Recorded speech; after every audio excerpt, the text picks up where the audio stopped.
Tuhan Yesus Kristus. Ini kami umat-Mu percaya 2025 tahun keilahian, tahun pelipat gandaan, tahun lawatan, tahun penuaian, tahun pemulihan. 7 Roh Allah melingkupi kami, keluarga kami, dan seluruh keluarga besar CSD. Kesetiaan Tuhan menjamin, melaksanakan, merekayasa sampai semua rencana Tuhan genap dan tuntas atas kami. Amin, amin, amin.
Siapkan hati kami sekali lagi, biar hati kami Engkau temukan sebagai bejana yang siap Engkau isi hari ini. Bicara Roh Kudus di tempat ini. Jauhkan hati yang keras di antara kami, dan beri kami hati yang lemah lembut. Karena kami tahu Tuhan, ini waktunya Roh Kudus beracara di tengah kami. Dalam nama Yesus kami berdoa. Mari semua umat Tuhan katakan sama-sama, amin. Haleluya, haleluya. Tuhan baik, amin saudara. Mari katakan kanan kiri saudaramu, katakan engkau hebat dan luar biasa. Haleluya. Kalau engkau ada di sini tidak ada yang kebetulan, amin. Yes, mari saudara ambil kursi Anda dimanapun Anda berada. Dan sekali lagi mari buka hati kita, karena saya percaya tidak ada yang kebetulan kalau kita ada di tempat ini, amin. Kita akan belajar akan kebenaran firman Tuhan pada hari ini. Dan saya percaya bahwa ini adalah sebuah masa yang spesial, masa yang ajaib, di mana Tuhan izinkan kita memasuki sebuah tahun yang juga ajaib ya saudara. Angka 5 atau nomor 5 adalah nomor anugerah. Jadi saya percaya bahwa setiap kita memasuki tahun ini dengan penuh anugerah. Katakan yes. Boleh ikuti saya supaya kita semangat. Mari kita semua bangkit berdiri. Saudara boleh berdiri sekejap. Ya, tadi sudah berdiri, duduk, berdiri lagi. It's okay. Cari kawan 2-2 orang. Iya, saudara boleh cari kawan sesiapa, 2 orang. Mari saudara bergandengan tangan dengan kawan yang ada di depanmu. Yes. Oke ya.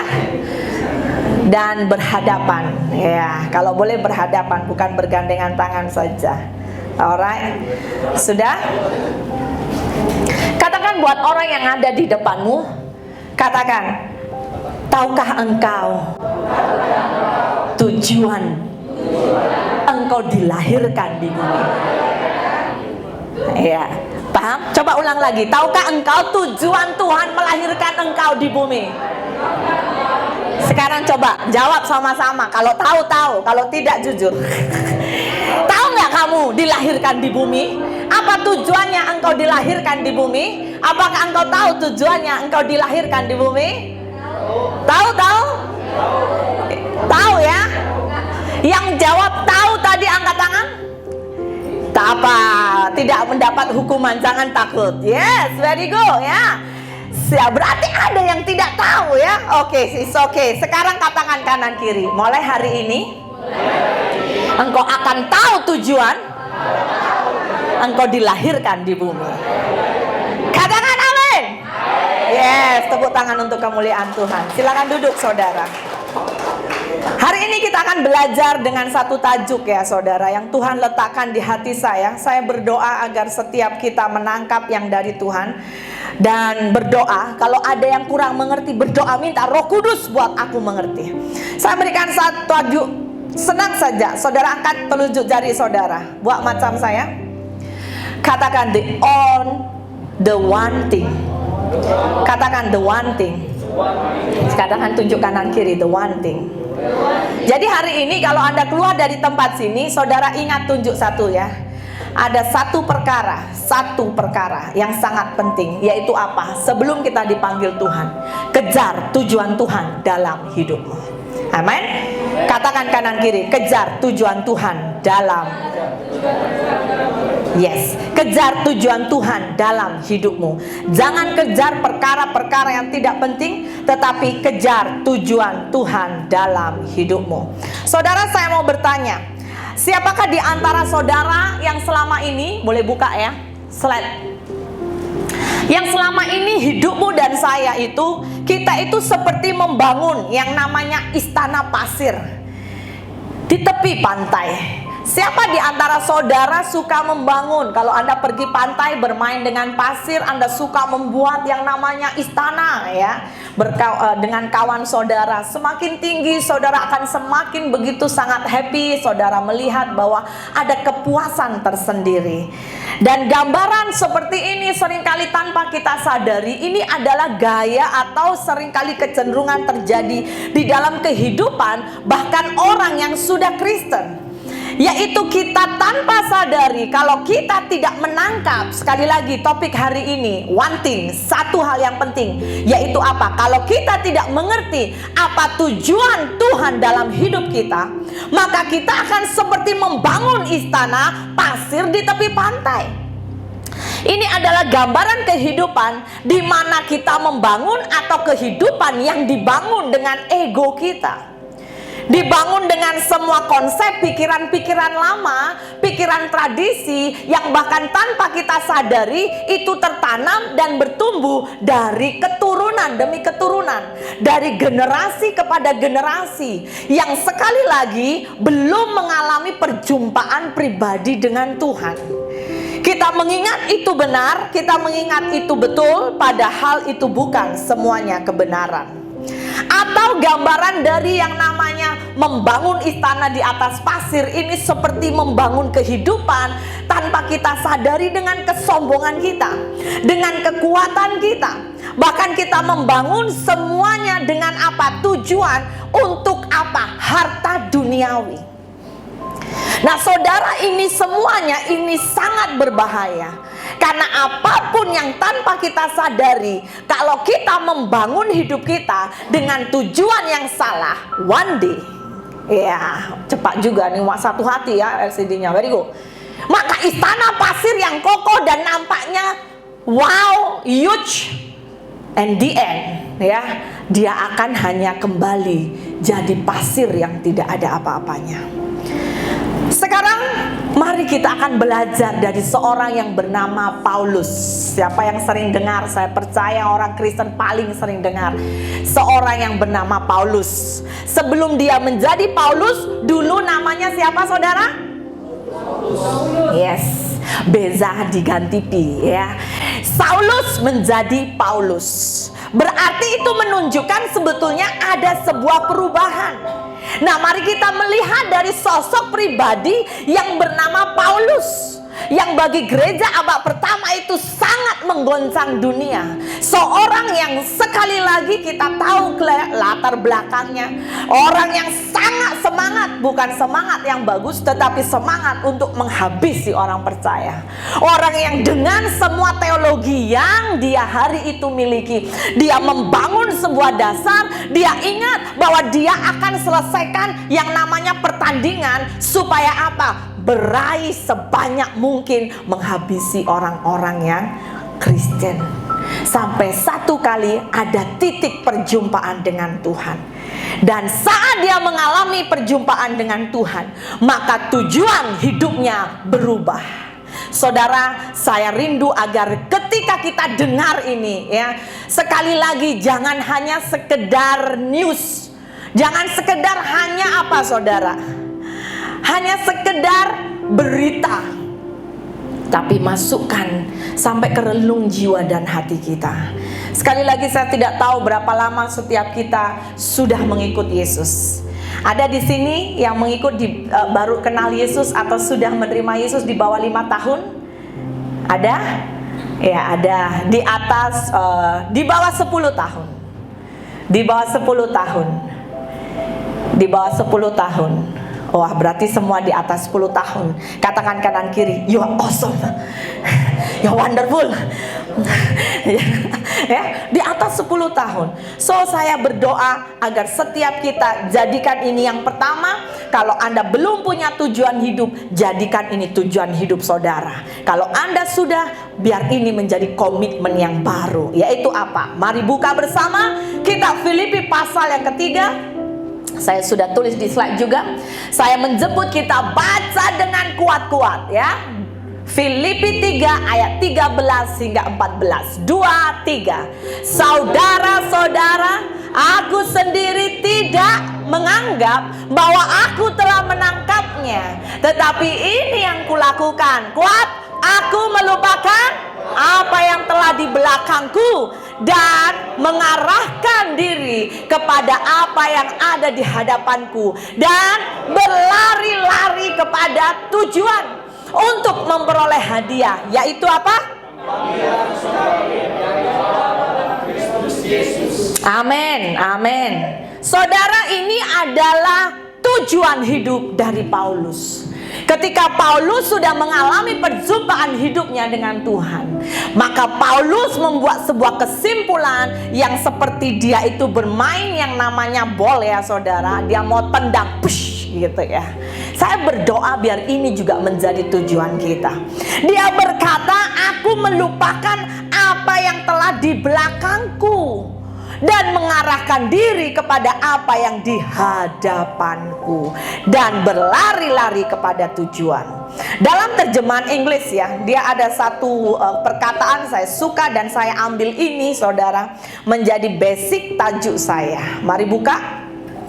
Dikatakan bahwa, brethren, I do not count myself to have apprehended, but one thing I do. Nah, ini dia. Ini penting. One thing I do, forgetting those things which are behind and reaching forward to those things which are ahead, I press toward. Nah, saudara, ada kata yang dikatakan yaitu one thing I do. Bagi Paulus, ya, nanti saya akan lebih jelaskan. Ada banyak hal yang dulu itu kebanggaan dia. Banyak sekali yang dia kerjakan kebanggaan dia sampai berjumpa dengan Yesus, dan semuanya diubah menjadi bahagian ini. Yaitu apa? Paulus berkata, tapi satu yang kulakukan, aku melupakan apa yang telah di belakangku dan mengarahkan diri kepada apa yang di hadapanku dan berlari-lari kepada tujuan untuk memperoleh hadiah. Sekali lagi saya tekankan, semuanya pegang telunjuk, naikkan telunjuk saudara, katakan one thing. Ya, tak usah banyak-banyak, one thing. Ya, satu hal ya, atau satu perkara apa yang Paulus kejar, saudara. Next, Paulus mengejar dan ini menjadi tujuan hidup Paulus, yaitu apa? Berlari pada Tuhan. Katakan sama-sama, berlari pada Tuhan. Ketika Tuhan menangkap hati Paulus, maka dulu dia itu berlari untuk menangkap orang yang takut Tuhan. Tapi sekarang dia diubah, dia sendiri akhirnya berlari kepada Tuhan. Ada amin? Ada amin? Ada amin? Jika mau jujur saudara, hari-hari ini saya mau bertanya buat saudara, ya, apa yang sering kali saudara kejar? Atau saya mau bertanya, apa yang sering kali dunia kejar? Kalau dunia sering kali mengejar apa, saudara? Kejar duit, ya, nomor satu langsung kuat ya, uang gitu ya. Next slide. Kejar duit, ya. Ada orang juga next mengejar harta, mengejar wanita, mengejar ternama, ya. Boleh next ya. Nah, ini dia. Wah, matanya banyak dolar, ya. Dia happy kalau banyak wanita di sekelilingnya. Banyak yang namanya tanpa kita sadari orang dunia mengejar hal seperti ini. Betul nggak, saudara? Ada duit pesta, bah, ya kan? Nggak ada duit, ya, abang ditinggal. Peribahasa berkata, ada duit abang disayang, tak ada duit abang melayang, ya. Saya harap itu tidak menjadi satu peribahasa dari CST. Ada amin? Jemaat CST adalah orang yang tidak seperti dunia. Apalagi ternama, ya. Dia paling suka posisi tinggi, disayang bos. Dia paling suka apa? Aplaus, tepukan. Makin banyak orang kasih tepukan, makin banyak orang kasih pujian. Oh, dia seperti naik tinggi, seperti di atas langit, gitu ya. Saya minta maaf bahwa kadang-kadang ini masuk dalam gereja Tuhan, bahkan termasuk dalam pelayanan. Saudara punya motivasi pelayanan mungkin hanya untuk, ya kan, nanti kalau ditegur sikit, ih pastor nggak sayang deh, iya. Katanya harus penuh kasih. Nah, jadi tanpa kita sadari motivasi atau apa yang kita kejar. Sekali lagi saudara, masih ingat tarik hari ini, tarik berapa? 3 balas, ya kan? 3 balas. Ya, 3 balas. Itu spesial loh saudara. Kalau saya merenung pagi ini ya, angka 1 ya, sekali lagi pastor ini banyak kali saudara pelajari, karena setiap angka di Alkitab ada maknanya. Betul nggak saudara? Angka 1 bicara mengenai apa? Milik Tuhan, ya kan? Makanya anda kalau lahir ada nomor 1-nya, hidupmu harus untuk Tuhan. Tanya kanan kiri, wajib bah. Amin, amin. Oh, jadi pastor kalau nggak ada angka 1 nggak milik Tuhan, ya harus milik Tuhan. Cuma dia seperti menekankan, angka 1 itu bicara Tuhan, karena daripada mulanya Tuhan, ya kan? Nah, angka 3 itu spesial. 3 itu berbicara apa? Ya, keilahian.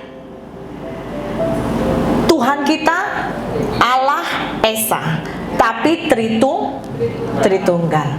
Apalagi angka 3 di dalam Alkitab. 3 hari Yesus mati, dikubur, hari yang ketiga bangkit. Keilahian. Sekali lagi, siapa di antara saudara tarik lahirmu ada 3, bulan 3, tahunnya ada 3. Rumahmu nomor 3, semua 3, ya. Tapi anyway, setiap kita harus kejar yang ilahi. Saya berdoa, kenapa saya tanya tarik apa hari ini? Saya berdoa hari ini, kalau ada di antara kita yang belum mengerti tujuan Tuhan dalam hidupnya, saya berdoa biar engkau kenal tujuan Tuhan. Jangan kejar seperti yang dunia kejar. Ada amin? Ya, jangan kejar harta, jangan kejar ini. Semua ini Alkitab berkata Tuhan pandai. Nanti saya bagi lollipop fast deh.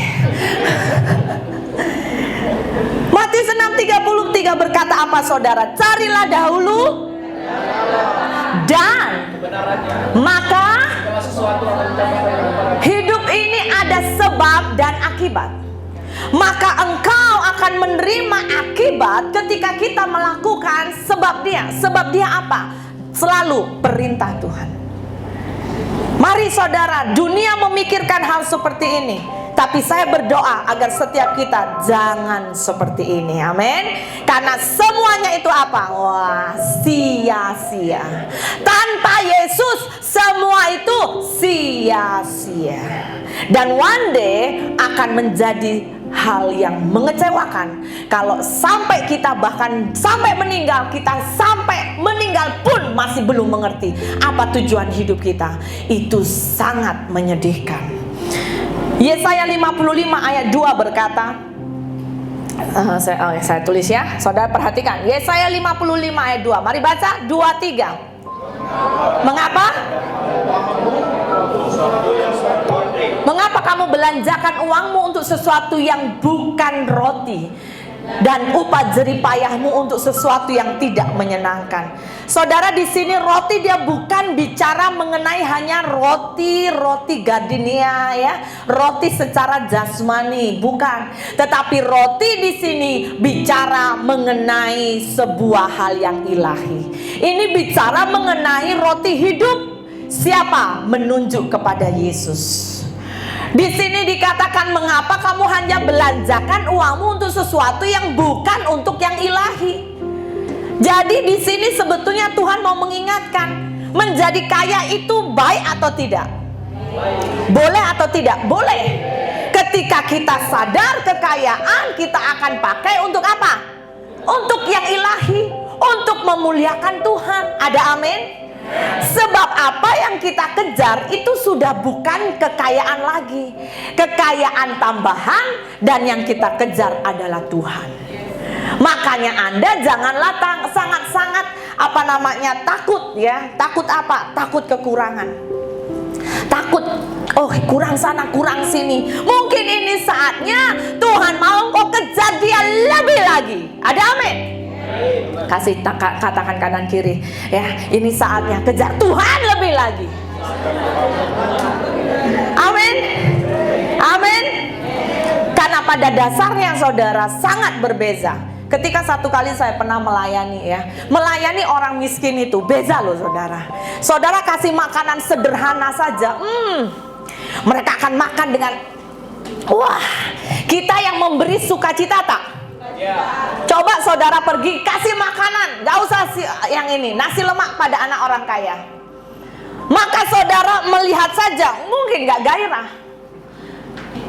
Dengar ini, seringkali tanpa kita sadari, makanya Matius berkata, berbahagialah orang yang lapar dan haus, berbahagialah orang yang miskin di hadapan Tuhan. Ada sebuah paradoks, maksudnya ada sebuah perbandingan, paham ya saudara? Nampaknya berbahagia, miskin di hadapan Tuhan, kenapa harus berbahagia pastor? Tapi ini bicara miskin yaitu apa? Orang yang tahu menghargai yang ilahi. Amin. Tak semua amin. Saudara, kalau hatimu seperti dicabik-cabik, katakan darah Yesus, Roh Kudus tolong. Amin. Tak lega saudara. Amin. Coba senyum dulu, tengok kanan kiri jiranmu. Aman ya brother? Aman sister? Are you okay?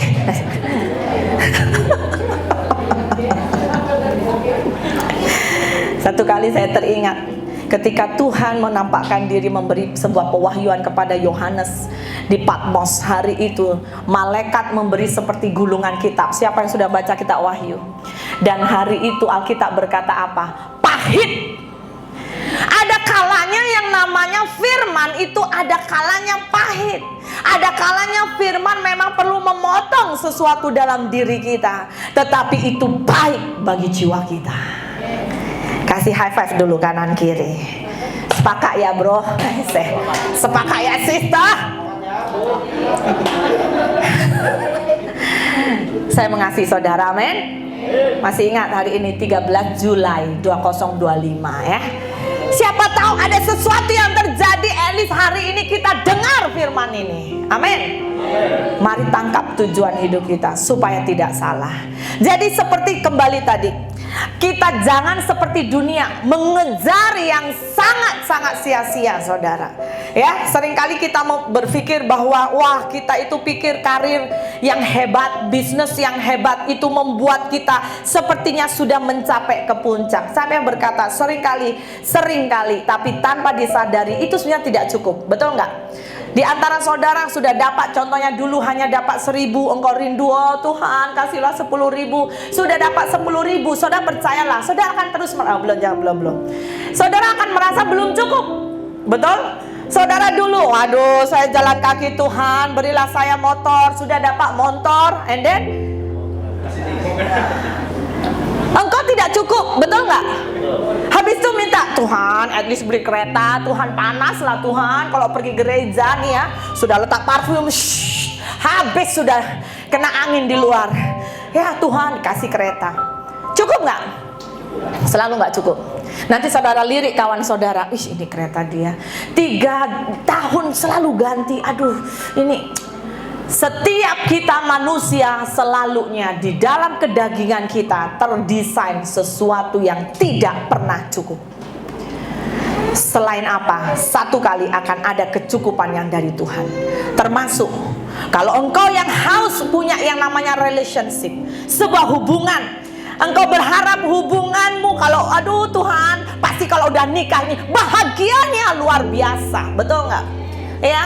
Kalau orang single kurang bahagia Tuhan. Jadi Tuhan tolong kirimkan Tuhan pasangan kepadaku supaya aku mengalami kebahagiaan. Dan saudara, apa yang terjadi? Saudara sudah dapat pasangan, ternyata dalam pernikahan saudara hari-hari mengalami apa saudara? Drama kungfu. Jurus 1, gak boleh, jurus 2 gak boleh. Ya. Saudara, akhirnya kau datang ke Tuhan dan berdoa, Tuhan kenapa engkau beri pasanganku yang halelupa macam ini Tuhan. Ya, bukan haleluya saudara, halelupa lagi ya kan. Engkau tidak bahagia, padahal kita sadar setiap kita manusia, entah suami, entah istri, laki, perempuan, kita semua manusia, kita punya keterbatasan. Betul nggak saudara? Kita nggak akan bisa memberi kebahagiaan, super bahagia kepada pasangan kita. Karena kita manusia yang didesain sangat-sangat tidak sempurna. Sebaik apapun kau lakukan, ya saudara, pasti ada kelemahan. Jadi jangan suka menghakimi, betul nggak saudara? Dan kita berharap, oh Tuhan begini. Hati-hati, termasuk popularitas. Siapa di antara saudara, ya tempat kerja, saudara maaf kata tanpa kau sadari mulai sombong ya, disayang bos sombong, kau melihat kawan sekerjamu mulai kecil jauh, apalagi kau dapat promosi mulai naik. Hati-hati saudara, manusia sering tidak akan cukup. Ya, ada satu kata saya sungguh kali buku yang ditulis oleh C.S. Lewis, dia berkata, boleh buka tadi ya. Dia berkata seperti ini ya. Jika kita menemukan dalam diri kita suatu keinginan yang tidak dapat dipuaskan oleh dunia ini, maka itu berarti kita diciptakan untuk dunia lain. Renungkan ya. Jika kita menemukan dalam diri kita suatu keinginan yang tidak dapat dipuaskan oleh dunia ini, maka itu berarti kita diciptakan untuk dunia lain. Itu bermaksud sebetulnya tanpa kita sadari atau tidak disadari, sadar atau tak sadar, manusia deep di dalam batin roh dan jiwanya, ya, kita nggak akan bisa mengalami kepuasan saat di dunia sebelum manusia berjumpa dengan Sang Allah Pencipta. Sebelum engkau diisi oleh yang namanya yang ilahi, yaitu Tuhan, maka semua keinginanmu tidak akan pernah bisa mengalami kepuasan sempurna. Percayalah. Anda yang single itu tadi, mungkin doamu, Tuhan saya rindu. Salah? Tidak salah. Tapi saya hanya mengingatkan dan supaya tidak lupa, supaya tidak kecewa. Engkau menikah pun bukan berarti engkau lepas dari semua masalah. Setuju? Yang menikah, haleluya. Ya. Makanya yang jodoh, yang single ini ya. Coba angkat tangan, saya mau tengok dulu yang single nih ya. Kalau yang tak single jangan angkat tangan di sini. Kok malu-malu? Loh, single ayo angkat tangan, jangan takut, angkat tangan tinggi-tinggi. Siapa tahu Anda jumpa jodohmu di sini. Haleluya. Yang single, pastor saya single, not available. Oke. Yang single ya. Tapi saya ingatkan supaya apa? Engkau tidak kecewa. Yes, manusia perlu melewati yang namanya kisah cinta romantis. Perlu tak? Yes, perlu. Supaya apa? Supaya ada yang namanya warna kehidupan. Tetapi jangan sampai, ini perhatikan, saudara semua perhatikan. Jangan sampai engkau tidak punya dasar yang kuat. Cinta romantis yang selalunya kita tahu berbicara hanya musiman. Ya, saudara tahu ya, kalau yang namanya tanaman musiman, musim tumbuh-tumbuhlah, musim gugur jangan tanya ada tumbuhan. Ya, itu bicara musiman, berarti apa? Tidak kekal. Segala sesuatu yang tidak kekal jangan sampai membuat engkau kecewa.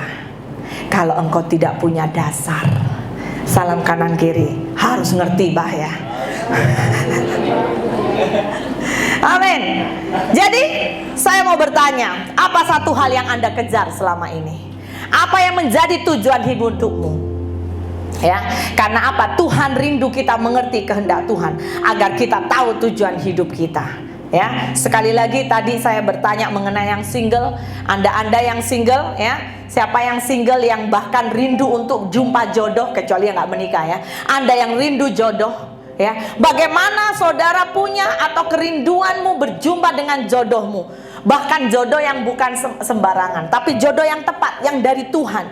Sehingga seboleh mungkin meminimkan semua yang namanya kekacauan dalam rumah tangga. Ada kekacauan, oh yes, ada problem, yes, tapi minim. Sebab apa? Karena engkau punya dasar yang kokoh. Nah, bagaimana engkau jumpa dengan jodohmu yang tepat? Saya mau bertanya, mau tidak mau, rahasianya apa? Yaitu Anda harus kenal kehendak Tuhan. Ada amin? Dan bagaimana Anda bisa kenali kehendak Tuhan? Saya mau bertanya, dari mana saudara bisa kenal kehendak Tuhan? Yang sudah baca Alkitab nih, jawab dulu. Bagaimana kita tahu kehendak Tuhan? Mari buka Alkitab kita, Roma 12 ayat 2. Oke, baca semuanya yang kuat, sama-sama. Boleh klik. 2, 3. Janganlah kamu menjadi serupa dengan dunia ini, tetapi berubahlah oleh pembaharuan budimu, sehingga kamu dapat membedakan manakah kehendak Allah, apa yang Saudara, bagaimana kita bisa mengenal kehendak Tuhan? Mau tidak mau engkau harus kembali, yaitu melihat firman Tuhan. Firman Tuhan adalah dasar kita mengenal kehendak Tuhan. Dan yang kedua, engkau hidup jangan serupa dengan dunia. Katakan amin. Kalau kita hidupnya serupa dengan dunia, karena orang yang serupa dunia itu pasti dia tidak suka firman. Katakan kanan kiri, itu bukan kamu. Orang di luar sana. Kalau kita itu cinta firman, kita akan bisa dimampukan untuk apa saudara? Mengalami pembaharuan budi, yaitu pembaharuan pikiran. Kalau pikiran kita terus diubah, kenapa? Karena kau baca firman tiap hari. Ngerti nggak ngerti? Baca. Roh Kudus akan bekerja dalam hidupmu. Baca terus sambil engkau perkatakan. Engkau tidak boring, engkau tidak bosan, bahkan engkau malas, engkau baca. Kenapa? Engkau paksa dagingmu. Saudara dengar, ada satu titik engkau akan menerobos semua kedaginganmu. Saudara perhatikan, daging ini harus diterobos. Daging ini tuh harus dipaksa, saudara. Karena sejujurnya kalau kita terlalu manja dengan kedagingan kita, sampai kapanpun kita tidak akan bisa mengalami yang ilahi dari Tuhan. Makanya kalau kita mau merenungkan semua tokoh iman di Alkitab, pasti mereka mengalami penderitaan. Kenapa? Karena penderitaan itu adalah jalan membuat kita semakin ilahi. Sama seperti Yesus. Sebelum Yesus diagungkan menjadi anak Allah yang maha tinggi, Yesus harus melewati salib. Makanya Tuhan mengingatkan, kalau engkau mau mengikut aku, pikulah salib. Setiap 1 tahun sekali, setiap hari. Ada amin? Ada amin? Ada amin? Mau kenal kehendak Tuhan? Saudara harus hidup dalam firman. Engkau akan bisa mengerti mana kehendak Tuhan, apa yang baik, yang berkenan, dan yang sempurna. Mau mencari jodoh? Mau mencari jodoh? Kenal kehendak Tuhan. Dan kehendak Tuhan itu ada level, saudara. Apa yang baik. Mungkin kau jumpa jodohmu, ini baik loh pastor, secara pandangan baik. Tapi ada level kedua, apakah dia berkenan di hadapan Tuhan? Saudara harus izinkan.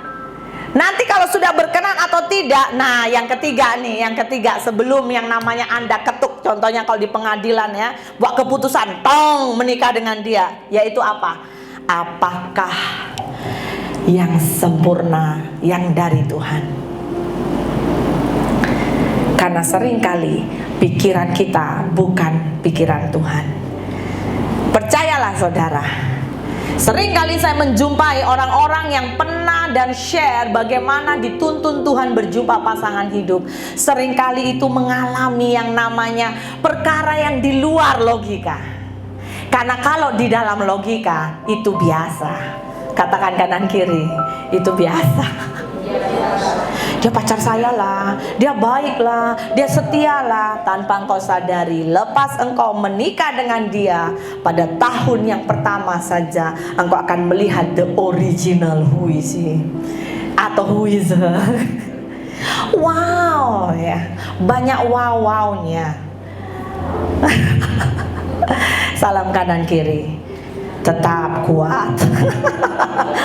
Amin. Saudara belajar kenali kehendak Tuhan. Bahkan di sini saya ingatkan buat kita, ketika kita hidup untuk mengenal kehendak Tuhan, engkau dan saya sedang dituntun. Kita itu sedang mengerti apa tujuan hidup kita. Makanya bagaimana untuk mengenal tujuan hidup kita? Bagaimana Paulus hari itu, seorang yang bernama Saulus, mengenal tujuan hidupnya, saudara? Dia dituntun untuk kenal kehendak Tuhan, sampai dia mengalami perjumpaan pribadi dengan Tuhan. Bagaimana Anda dan saya bisa untuk yang namanya hidup tidak seperti tadi, tidak membangun istana di atas pasir? Sebab Alkitab pun sendiri berkata, Matius 7 ya, buka saja gambarnya. Nanti Anda waktu dibaca di rumah, Matius 7 ayat 24 sampai 27. Dikatakan, saya baca, setiap orang yang mendengar perkataanku dan melakukannya, ia sama dengan orang yang bijaksana mendirikan rumah di atas batu. Siapa di antara saudara berani bayar mahal ya, contohnya 1 juta US dollar untuk membeli rumah di atas pasir? Ada yang mau, saudara? Anda memang bijak. Anda tidak akan mau buang duit. Bahkan kalau Anda disuruh bayar mungkin hanya 100.000 ringgit pun, saudara akan berkata no way. Kenapa? Hanya hitungan kelip mata, saudara. Tunggulah hujan, musim hujan turun. Seperti gambaran ini. Dan saudara, ini bicara apa? Ini bicara iman kita. Bagaimana kita bisa mengerti tujuan Tuhan dalam hidup kita? Nah, saya masuk, ini intinya. 3 step penting, saudara catat ya, atau ambil gambar. 3 step atau langkah penting bagaimana kita mengejar tujuan Tuhan dalam hidup kita, sehingga satu kali sekalipun ya, mungkin kita tidak berjumpa, kalau di antara kita dijemput Tuhan dengan cara apapun, diangkat di awan-awan atau mati, ya kan? Maka kita tahu untuk bertanggung jawab. Mari kita kembali dari tulisan Paulus. Saya tidak ini ya, tapi saudara baca tadi, yaitu Filipi 3. Step pertama yaitu let go. let go. Katakan sama-sama, let go. Melupakan, melupakan apa yang telah lalu. Step pertama, saudara mau kenal tujuan Tuhan dalam hidupmu? Ini penting, ini kunci pertama. You need to let go. Engkau harus berani untuk apa? Lupakan semua yang menjadi kesombonganmu, yang menjadi kesakitan. Ya, siapa di antara saudara? Ya, engkau itu sedang berjalan di dalam tujuan Tuhan. Di pertengahan jalan, Tuhan izinkan kau diproses untuk memurnikan engkau. Dan engkau sempat berkata, I want to give up, Lord. Saya mau berkata saudara, hati-hati. Karena iblis selalu menunggu perkataan ini. Tapi Tuhan,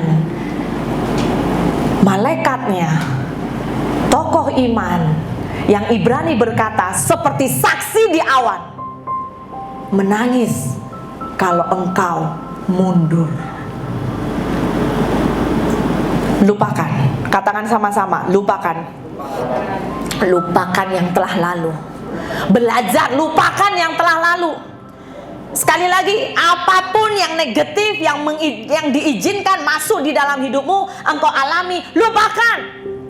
Termasuk saya ingatkan, kalau Anda mau dipakai Tuhan dan engkau selalu membandingkan dirimu dengan orang lain karena hanya gara-gara dengar keluarga atau background keluargamu. Saudara, di Alkitab, dalam kitab Matius ya, dalam silsilah itu sudah diingatkan. Bahkan termasuk Tuhan tuh bisa pakai loh, ya, Rahab, ya, perempuan pelacur, orang-orang yang tak ternama, Rut, orang yang kafir, itu menjadi salah satu garis Yesus. Itu kan dahsyat, amin. Jadi jangan pernah engkau selalu macam ini. Masih ingat istri Lot nggak? Suka nengok ke belakang. Siapa di sini? Kalau dikasih Tuhan peluang kepercayaan, siapalah saya? Tanpa engkau sadari, engkau macam mundur-mundur gini. Kereta, kalau Anda driver, sampai semua di sini driver, Anda driver, Anda kalau drive, Anda terlalu suka tengok cermin bahagian belakang, maka engkau selamat di tujuan atau tidak? Sama, hidup ini sederhana. Hari ini dengar, mari belajar lupakan yang telah lalu. Lupakan dan tanggalkan semua dosa dan juga beban yang menimpa hidupmu. Ada amin? Kalau engkau punya ikatan, hanya katakan, Tuhan putuskan ikatanmu. Saudara siapa? Sekali lagi ya, saya bicara untuk setiap kita, termasuk saya saudara. Kita masih manusia, ada kalanya mungkin kita lemah. Tapi saya sangat mendorong, jum sama-sama, let go. Lepaskan itu kepahitan dalam hidupmu, amin. Kegagalan dalam hidupmu, keterpurukan, apapun itulah yang setiap engkau yang hanya tahu dengan Tuhan. Mari saudara, mari berani seperti Paulus berkata, yaitu apa? Filipi 3, ayo kita baca ya. Mari baca, kuat-kuat baca, 2-3. Tetapi apa yang dahulu merupakan keuntungan bagiku, sekarang kuanggap rugi karena Kristus. Malahan segala sesuatu kuanggap rugi karena pengenalan akan Kristus Yesus Tuhanku, lebih mulia daripada semuanya. Oleh karena dialah aku telah melepaskan semuanya itu dan menganggapnya apa? Sampah, supaya aku memperoleh Kristus. Ada amin? Kalau kita kenali mana ada sampah dalam diri kita, mulai hari ini buang sampah. Supaya tidak macam ini, sampah selalu mengundang ya bakteri, ya binatang, haiwan-haiwan yang tidak engkau dan saya harapkan. Itu bicara apa? Karena sampah dalam hidup kita itu bisa menjadi pijakan iblis. Makanya dalam bulan-bulan, beberapa bulan yang lalu kita belajar bagaimana kita urusi tanah, pohon, ukiran jiwa. Kita diajar oleh hamba-hambanya. Ayo dipraktekkan, dihidupi. Jangan hanya masuk sini, keluar sini. Izinkan, harus ada kerelaan untuk kita mau dibasuh darah Yesus. Katakan haleluya. Saya tengok hawa-hawa yang Mari kita belajar, saudara. Sebab apa? Kalau kita masih melihat, maaf ya, kalau kita masih punya mata pandangan sampah itu berharga, maka kita susah untuk dipakai Tuhan. Maka kenali diri kita. Buang sampah. Ayo katakan kanan kiri jiranmu, buang sampah ya. Buang sampah. Jangan simpan sampah. Buang sampah. Amin. Amin. Ya, buang semua sampah dalam hidupmu. Semua pelayan-pelayan Tuhan, ya. Apa yang dosa masih mengikat, ya. Saudara, termasuk ini, hati-hati kalau engkau masih menikmati dosa. Nah, itu dia. Katakan darah Yesus. Mungkin siapa tahu engkau belum sungguh-sungguh untuk bertobat. Makanya hari ini 13 Julai 2025. Amin. Buang sampah. Minggu depan kita jumpa, pasti ada sesuatu yang baru. Ada amin. Ada amin. Salam kanan kiri, salam kemenangan. Maka kalau setiap kita berani buang sampah, itu sama dengan yaitu apa, saudara? Kita akan terima ada urapan yang baru, ya. Ada urapan yang baru yang mengalir. Markus 2 ayat 22 berkata, yaitu ini gambarannya. Ada perbezaan kantong kulit anggur yang baru dengan kantong kulit anggur yang lama. Alkitab berkata kalau anggur yang baru dicurahkan di kantong kulit yang lama, perhatikan, gambarnya kan nampak ya, keras, betul nggak? Jadi orang jangan keras. Ada amin? Ada amin. Punya hati jangan keras. Komit dengan Tuhan, yes, tapi bukan keras untuk berkata, aku benar loh, aku tidak perlu berubah loh. Nah, ini yang bahaya. Tapi mari kita fleksibel, kita lemah lembut. Ya Tuhan, itu saya, ya. Kalau dengar firman ini jangan macam ini, untuk kamu itu, untuk kamu. Jangan, saudara. Bilang, saya Tuhan, saya Tuhan. Maka anggur akan dicurahkan di kantong kulit yang baru. Karena kalau masuk ke kantong kulit yang lama, Alkitab berkata, pecah. Pecah, saudara. Mari izinkan ego kita diproses, izinkan ya hidup kita diremukkan Tuhan. Ya, saya sangat diberkati. Saya melihat ada satu ilustrasi, boleh buka dengan satu, saya tulis di sini bib. Iya, oke, ini tadi saya. Jadi ketika kita mengizinkan buang sampah dalam hidup kita, itu kita itu seperti apa, saudara? Melepaskan kacamata hitam kita. Saya lupa hari ini, saya tuh sebenarnya mau bawa kacamata hitam, lupa. Ada yang bawa sunglass gak, saudara? Ya, di kereta, pas di kereta. Ya, saudara, kalau Anda pakai kacamata hitam, ya, maka semua ada dalam gedung ini, seluruh jemaat yang kita hari ini pakai baju berwarna-warni, ada hijau, ada merah, ada coklat. Saudara semua nampak apa? Hitam. Hitam semuanya, ya. Orang yang putih sekalipun, ya, seperti salji pun hitam. Cara pandang mempengaruhi, saudara. Tapi kalau engkau sudah lepas kacamatamu, perhatikan, wow, engkau akan mulai melihat, yaitu apa? Engkau akan dibawa Tuhan seperti Roma 12 ayat 2, mengenal kehendak Allah, apa yang baik, berkenan, sempurna. Ayo ulangi, ikut saya. Mengenal kehendak Allah, apa yang baik, berkenan, sempurna. Jadi setiap hidup ini coba tes bagian ini. Baik, berkenan, sempurna. Siapa pilih jodoh? Tes di sini, apa yang baik? Hari ini baik, wih dia pelayanan pastor. Aduh, di bagian musik, waduh ngam, saya pandai menyanyi, dia pandai musik, macam ngam. Itu baik. Tapi level kedua, apakah berkenan? Karena manusia hanya melihat rupa, tapi Tuhan melihat hati. Ketika Tuhan hari itu berkata, aku tak berkenan kepada Saul, dan dia menyuruh Samuel memilih raja. Samuel nabi besar pun manusia, dia punya kekurangan. Dia tengok abang-abang si Daud, wih gagah perkasa, ini calon raja nih, wah begini. And the end Tuhan berkata, no. Sampai yang ditanya apa? Masih ada nggak anakmu? Jadi dengar ya, saya beritahu, termasuk ini muda-mudi, ini sering kali terjadi, muda-mudi. Alkitab berkata, jangan anggap dirimu rendah karena engkau muda juga. Ada amin? Siapa di sini masih muda? Ya, haleluya. Saya juga muda loh saudara, saya juga muda. Saya salah ya. Siapa di sini yang lahirnya di bawah 40? Tinggi-tinggi. Tapi dengar ini ya, ini penting ya. Muda-mudi, Anda seringkali akan dijabar ya bagian ini, yaitu apa? Tidak confident, tidak percaya diri. Kenapa? Karena engkau terlalu menggunakan kekuatan dirimu sendiri. Jelas engkau tidak percaya diri. Kalau engkau mengubah tujuanmu percaya Tuhan, saudara percayalah, kelemahanmu, semua kekuranganmu ditutupi oleh kemuliaan Tuhan. Ada amin? Yang sepakat amin? Yang mengerti amin? Yes. Coba bayangkan, sering saya percaya, saudara lihat di YouTube, di TikTok, di media sosial. OKU pun Tuhan bisa pakai, betul? Ada seorang anak gadis ya, kecil, tapi sekarang udah remaja, saya ingat di Indonesia, saya lupa namanya, yang buta ya, Grecia ya.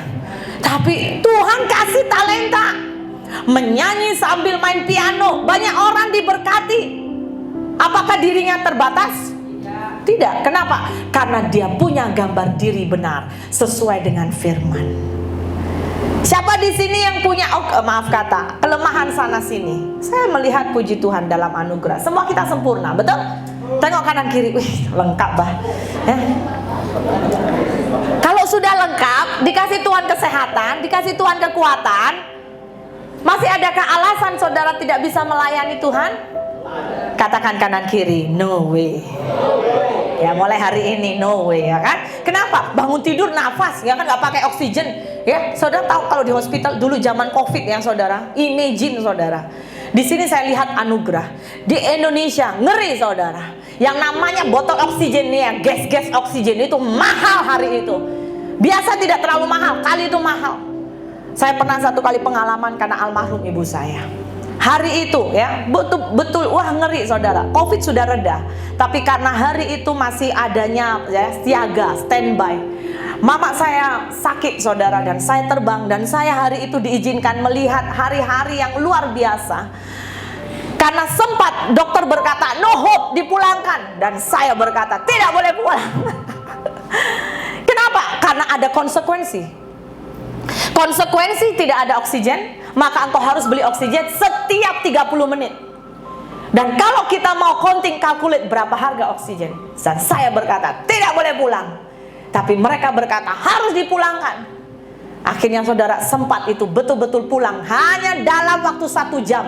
Tiba-tiba itu ya saudara tahu ya, yang namanya hitungan jantung turun dari 60, 50. Dan saya bilang kayak gini, Mi, jangan ini terakhir di depan saya bilang dengan kondisi ini. Mami harus tinggalkan dunia harus dengan tenang. Hari itu saudara, itu hari kalang kabut. Saya tidak ada pengalaman cari oksigen, saya nggak tahu kepada siapa hubungi orang. Tapi dalam anugerah ada oksigen. Tapi wah itu kalang kabut lah saudara. Saya hubungi hospital, hari ini datang, mana ambulan cepat datang. Tiba-tiba keluarlah ini saya saudara. Dalam anugerah saudara masuk di hospital, dan saya hanya klik saja oksigen 24 jam, tak perlu bayar. Dari situ Roh Kudus ingatkan betapa mahalnya nafas.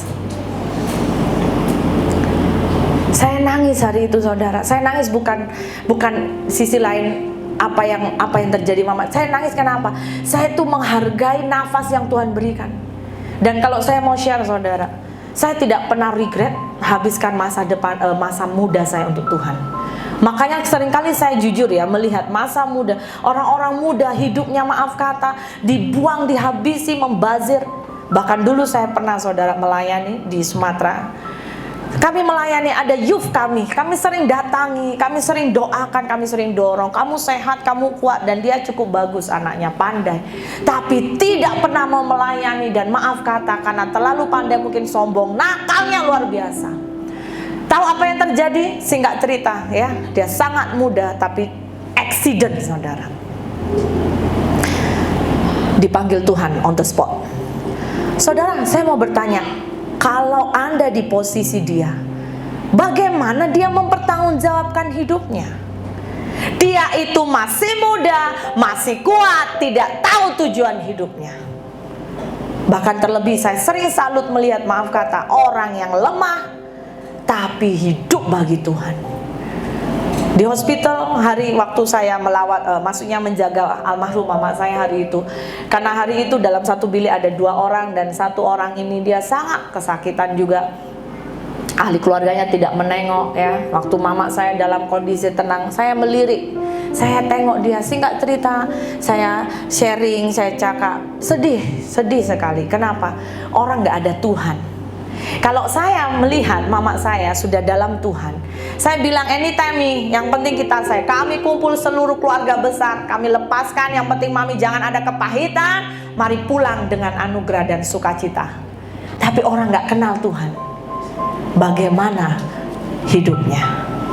Saudara perhatikan, tujuan hidup kita, kenali tujuan hidup kita. Ada amin? Lepaskan kacamata hitam saudara, pakai kacamata yang cerah.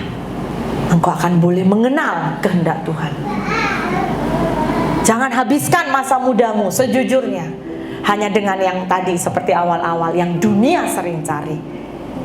Saya percaya tidak ada kata terlambat. Ada amin? Amen. Kalau hari ini kau dengar firman Tuhan, Alkitab berkata, jangan keraskan hatimu, beri hidupmu bagi Tuhan. Yang kedua, dengan cepat, bagaimana kita bisa mengejar tujuan Tuhan dalam hidup kita? Yang pertama, engkau harus let go. Sama-sama katakan, let go. Semua sudah let go ya? Lepaskan semua ya? Beban dosa yang merintangi sudah dilepaskan. Yang kedua ini penting, yaitu apa? Terus menuju kepada tujuan atau berlari kepada tujuan. Dalam bahasa Inggris dia berkata press on, press on. Itu perlu apa saudara? Perjuangan. Amin. Yang sudah percaya Tuhan termasuk yang melayani, hidup menjaga iman perlu perjuangan nggak? Karena one day engkau bisa kandas. Apalagi ketika engkau lihat sesama anak Tuhan, waduh, kenapa begini, kenapa begitu? Makanya jangan tengok manusia, tengok Tuhan. Ada amin? Press on, terus berlari. Tengok gambar ini ya. Orang berlari nih ya, itu harus penuh energi. Amin? Amin. Amin. Saudara, sampai hari ini engkau masih jaga disiplin rohanimu? Penuh energi? Pastor, aduh, saya kalau baca Alkitab nih langsung penting, Pastor. Saya mau berkata it's okay loh, anak saya juga. Tanya saya punya anak, bising-bising. Tapi saya berkata, hari ini mungkin engkau melihat, ini Pak Mak bising nih baca Alkitab. Saya bilang it's okay. Tapi one day di sorga saya tahu saya bisa bertanggung jawab. Karena bagi saya anak titipan. Jadi harus dijaga. Dan tanggung jawab saya untuk mengingatkan. Masalah mereka sakit hati, tertekan ya kan, kepahitan, biar Roh Kudus yang bersihkan. Ada amin? Saudara bersyukur atau tidak kalau engkau itu dinasehati? Kalau Anda tipe orang yang suka dengan nasihat, saya percaya hatimu manis, rohmu manis. Tapi kalau engkau tipe orang yang kalau udah dengar nasihat gitu, nampaknya diam, tapi di sini gitu ya. Haleluya. Mari belajar usaha. Kita harus ada orang berusaha. Orang berusaha. Bagaimana kita bisa menang sampai akhir? Bagaimana mata kita tertuju pada Yesus. Katakan, matamu tertuju pada Yesus. Mulai hari ini mata kita harus tertuju pada supaya kita menang sampai akhir. Amin. Amin. Jangan tertuju pada bos, jangan tertuju pada semua duniawi, jangan tertuju pada apa? Harta, jangan tertuju pada apa lagi saudara? Bahkan pemimpinmu, jangan ada idol apapun ya. Nanti satu kali kita boleh lemah, tapi mata kita harus tertuju pada Yesus. Mari kita bangkit berdiri ya. Mari kita sama-sama angkat hati kita, buka hati kita. Mari kita minta kuasa Roh Kudus bekerja di antara kita. Haleluya Yesus. Buka hatimu dan tutup matamu di hadapan Tuhan. Terima kasih Tuhan. Terima kasih Yesus. Kami mau buka hati kami bagi Engkau hari ini Tuhan. Kami rindu Tuhan